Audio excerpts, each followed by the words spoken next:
Hi, everyone. My name is Shiv Gaglani, and today on Raise the Line, I'm happy to be joined by Mary Jo Bondy, who's the Chief Executive Officer of the Physician Assistant Education Association, which is the only national organization representing PA educational programs. Before assuming that role last year, Mary Jo spent many years as an academic leader at the University of Maryland in Baltimore and at Anne Arundel Community College, and was a practicing PA herself for several years. Mary Jo, thanks so much for being with us today. Well, thank you for the invitation. I'm thrilled to be here. Thank you so much. So you have a really impressive background as both a leader and educator, as well as a clinician. And I just wanted to get in your own words more about your background and your current role at PAEA, as well as the organization's mission. Great. Well, I've been a PA for 27 years, and of those 27 years, I've been an educator for 25 of them. PAEA has been my professional development home, and returning to PAEA in February of this year as the CEO was really a great opportunity to bring all of my experience as a clinician, an educator, and a leader able to serve PAEA. Our mission is to advance the excellence of education, PA education, leadership, and innovation. And so, to be able to lead this organization, to be able to help our over 250 programs and our over 2,000 faculty to provide PA education and excellence in PA education is truly an honor, and I'm humbled by the opportunity. It's incredible. I mean, the growth in PA I've been observing ever since I started my own medical school journey.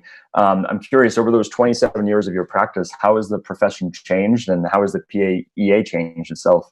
It's a great question. At our foundation, PA education is generalist education, and we have not wavered from that.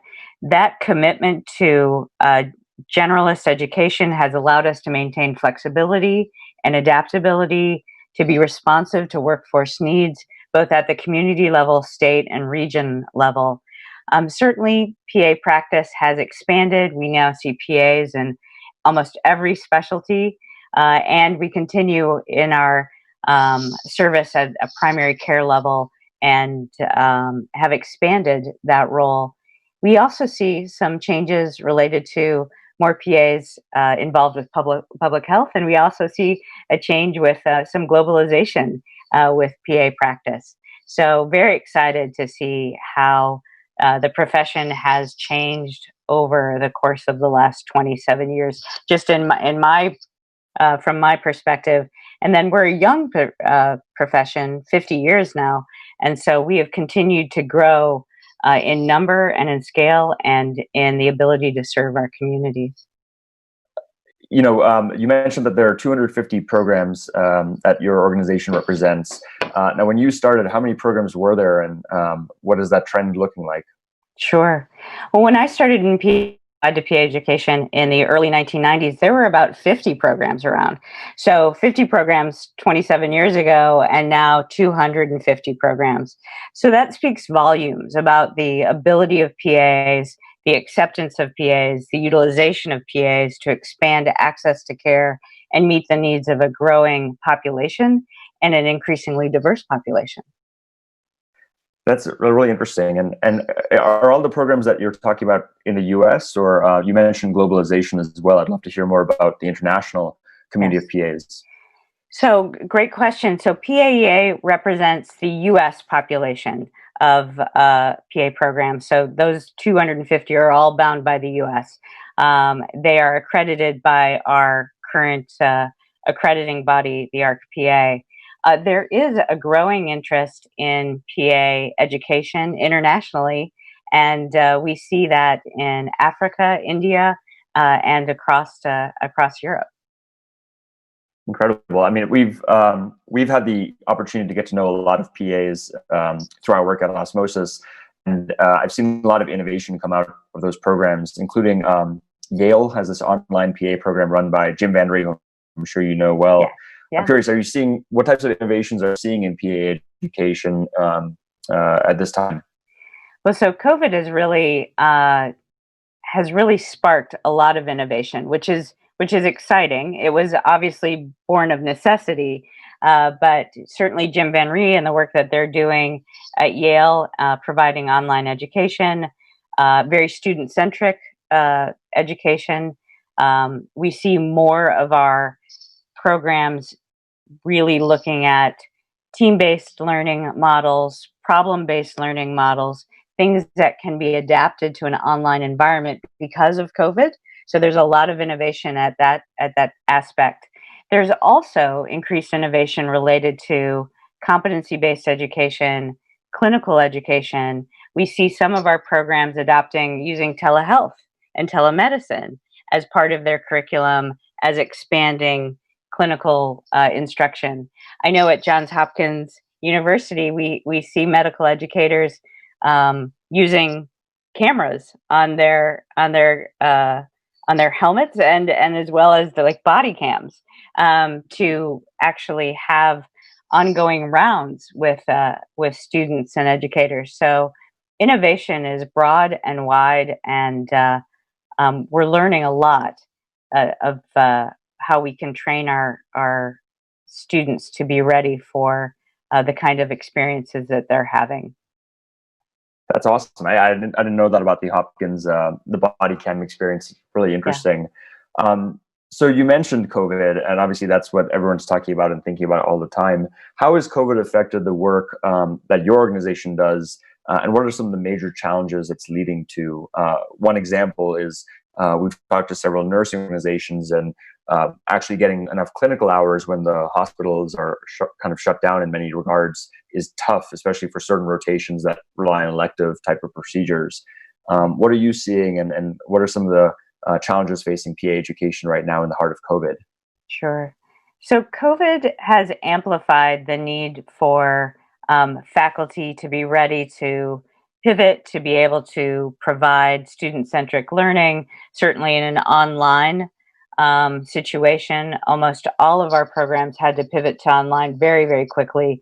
Not all had been as advanced or had used online as much as Yale had in the past. Many were still relying more on a face-to-face instruction model. So we've definitely seen that, and we've been working with our faculty to help them support and create quality learning experiences that can be delivered virtually. The other thing is, our students learn a lot of skills, and those are typically all practiced and taught in a laboratory environment. So there's clear need for more innovation in that area. But I have been so impressed by our faculty, the ingenious ways they've come up to be able to teach and then assess students' growth and understanding of how to do some of those skills. Something as easy as history taking or physical diagnosis being taught virtually has been somewhat of a challenge, but the faculty are ingenious in their way of creating solutions. And then, of course, as you brought up, the clinical challenges, the clinical education is so critical to PA education. Typically, most of our students have 2,000 hours in clinical in the course of 12 months, with multiple areas of specialty in which they are required to rotate. And so, out of an abundance of caution for our student safety, recommendations were made, much like in medical school, for students to be either removed from clinical site temporarily, to allow first responders and intensivists to really address the acute need of a highly sick and affected population. But then now reintroducing them back to clinical and making sure that they're going on clinicals and are safe, that the educational experience is still robust and rigorous, that they have the appropriate PPE to maintain their own safety and the safety of those around them, and that they're prepared really to function in this COVID environment where the epidemiology of this virus is still new and not well understood at significant depth. So those are things that we saw immediately as an association, and to help our member programs adjust to this environment, we created response forums. So we brought together our academic faculty from across the US.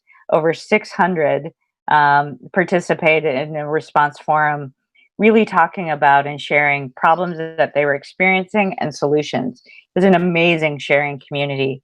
We did the same with clinical. So a lot of our the clinical challenges that were being faced, we had response forums for that. Again, over 600 of our faculty participated in that event. And we were happy at PAA to be able to convene and connect our faculty at a time of significant disruption. We were also very lucky that PAA had a robust digital technology infrastructure that had already been developed so that all of our programs could share resources, information, ideas in a secure area.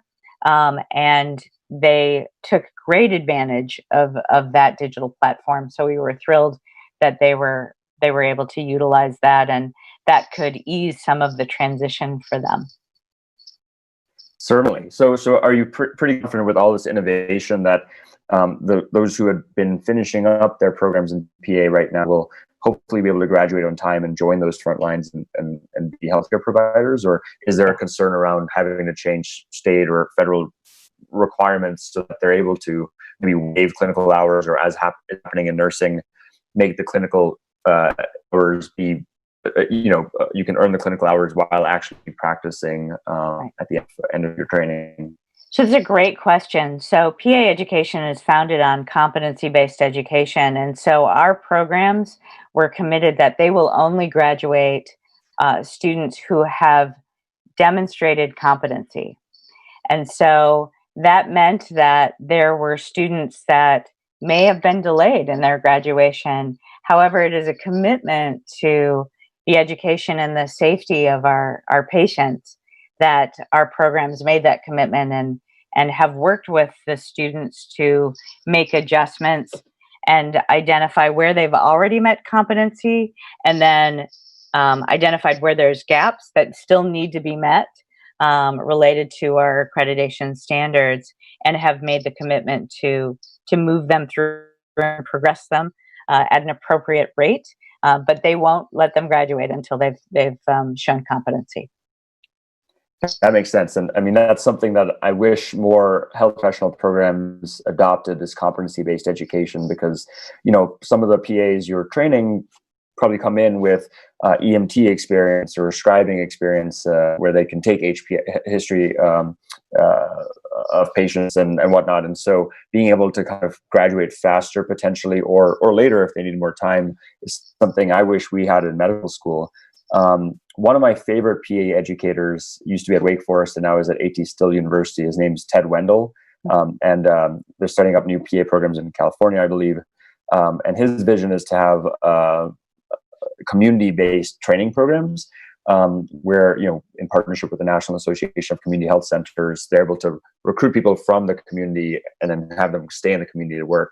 I'm curious, is geographic distribution an area of concern for PAs, where like maybe they get trained in a place and then they go to metropolitan areas, or do PAs tend to work in the local communities where maybe they grew up or have affiliations to? It's a great question. PAs were really founded to meet community need and access to care. And so that's in our DNA. We have looked at PA practice and workforce issues, and we do see that there is migration to areas of urban concentration and economic, vitality. However, there is a core understanding that PAs were created to meet community needs. And so the innovations that Ted is talking about related to recruiting people from communities, keeping them in their communities to be educated, involving those health systems in that education process, and then encouraging them to stay, is actually alive and well across the U.S. I will say that I know in Maryland, I was involved with, on the Eastern Shore, doing just that, being able to help recruit people from the Eastern Shore and make sure that they were trained there so that then they could stay in that health system. We know that there is a great amount of research showing that students that have that that support during the academic process, and who are familiar with the health system, and then who are also recruited from that health system, tend to be very successful. So we definitely want to see PAs in community training environments, in partnership with the health systems and local communities, and then retained in those communities. We see a growing number of PA programs in rural areas, because the need is so significant. Totally. I guess that explains why there's been such exponential growth in terms of the program as well. Number of programs and number of students. Two other kind of hot button topics in health professions, nursing and medicine, I know for sure, are burnout, as well as debt, student debt. And I'm curious, how does your association and the profession as a whole deal with both those issues right now? So wellness is a focus of part of the education process, right? We have to focus on both faculty wellness as well as student wellness, and really building those skills for resilience and self-care from the very beginning. I know as a program director, and certainly in leadership, one of the things I often found myself talking about with faculty and students were really taking care of self before they could care for others, and making sure that they were self-monitoring their ability to be able to care for others. And we see that is so important as we see what's going on with COVID-19 right now, how burnout is being accelerated. And so I'm very concerned about that. And it's something that the Education Association is working to emphasize and provide resources for, to help educate students on how to maintain their health and well-being throughout the education process, and then ultimately into their career. The other issue is student debt, and student debt has been steadily climbing. We know that we have some concerns that student debt also may restrict the interest of our students of going into primary care or specialties that traditionally do not have a a higher salary, if you will. So we advocate consistently to be able to reduce student debt or provide aid, oftentimes through the National Health Service Corps, and through loan repayment, and to meet the needs of the most vulnerable. And you'll see our students definitely meeting that call, to serve in underserved communities. And many of our programs have that in our mission, to serve underserved communities. And we work to advocate on their behalf that they might have Title VII funding, to help them recruit, retain, and decrease debt of their students. That's great. That's great to hear in both of those accounts that it's front and center. Back on the debt issue, have you heard of the concept of income share agreements, ISAs? I'm curious if that's made its way into PA education yet. It's getting more popular in like data science and computer science education is where it started, I believe. I think that financial model has probably not moved its way too much into PA education yet, but I am open to innovation and creative thinking related to how, we can lessen student debt, and encourage them to meet the needs of workforce needs at the state and regional level. Especially if we're trying to recruit people who otherwise may not go into the profession because of financial reasons, as you were saying. I know we're almost at time, so I guess one core question I'd like to ask, given the hats you've worn, both in leadership and being a clinician yourself and in education, is since our audience, we have over 2.5 million current and future health professional students. I'm curious what advice you would give to them if they're considering going into a career as a physician assistant, especially given all that's happening in COVID. If you could rewind 27 years and you were starting your career, what type of advice would you like to have heard? Yeah. 27 years ago, I was inspired and encouraged to become a PA, to help serve to help serve the underserved in North Carolina. I have absolutely no regrets on the decision that I made to become a PA particular. My PA education has provided incredible flexibility, adaptability, my ability to work in multiple specialties because of my generalist education, then to pursue academics, education, and leadership. So the sky's the limit for anybody who's thinking about PA education. I would say that, your personal goals should align with the goals of the institution that you're looking to um, join as a student, and then to understand that this career is a lifelong commitment to learning, that you will always be learning, you will always be in service, and it is truly noble. Those are definitely inspiring words, and couldn't agree more. So, is there anything else I should have asked that you want to kind of get across or comment about? I think I would, if I could have the opportunity, just to highlight again our faculty and how amazing they've been in the response to COVID. They have shown tremendous resilience, tremendous innovation. And one thing I didn't mention to you is that we know that 86% of our academicians and faculty are clinically practicing. So they're not only balancing the challenges of uh, shifting to online learning or managing innovation and how to teach, they are also on the front lines, tremendously serving their communities and in this unprecedented time, as well as protecting and supporting their students who are experiencing significant anxiety with all of the uncertainty that has been created by COVID. So I just have to give a shout out and recognize them. They're amazing. Totally, and I mentioned two of them that I know, Ted and Jim. It's incredible that every PA faculty member and student I've met, I've been very impressed with. So thank you for all the work that you and the organization are doing, Mary Jo. It's been such a pleasure having you on today. Well, thank you for the invitation and the opportunity to speak with you. And I'm so grateful for your leadership in this space. And I look forward to speaking with you again. Same here. So with that, I'm Shiv Gaglani. Thank you again for checking out today's show. And remember to do your part to flatten the curve and raise the line. We're all in this together. Thanks again.